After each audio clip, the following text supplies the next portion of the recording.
અરવલ્લી જિલ્લાના ભિલોડાની અસાલ જીઆઈડીસીમાં ઘી બનાવતી બાપાશ્રી ડેરી પ્રોડક્ટ્સ કંપનીમાં જિલ્લા એસઓજી એફએસએલની ટીમ તેમજ ફૂડ એન્ડ ડ્રગ્સ વિભાગની ટીમ દ્વારા સંયુક્ત રેડ કરાઈ હતી.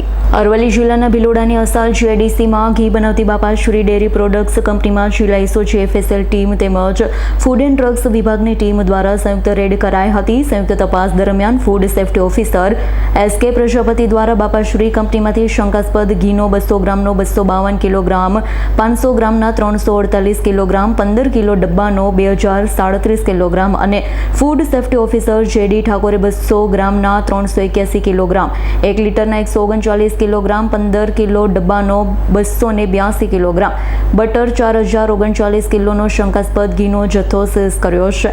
ઘીના 6 નમૂના અને બટરનો 1 નમૂનો લઈ નમૂના તપાસ માટે ગુજરાત રાજ્યની ફૂડ લેબોરેટરીમાં મોકલી નમૂનાના પરિણામ આવ્યા પછી આગળની કાર્યવાહી હાથ ધરવામાં આવશે. ત્યારે ભિલોડાની અસાલ જીઆઈડીસીમાં આવેલા બાપાશ્રી ડેરી પ્રોડક્ટ્સ કંપનીમાંથી ઘીનો 4039 કિલો અને બટર 397 કિલોનો કુલ 23.73 લાખ રૂપિયાના મુદ્દામાલને સીઝ કર્યો હોવાનું અરવલ્લી જિલ્લા ડિઝિગ્નેટેડ ઓફિસર બીએમ ગણાવાએ જણાવ્યું હતું. જયદીપ ભાટિયાનો રિપોર્ટ S9 ન્યૂઝ અરવલ્લી.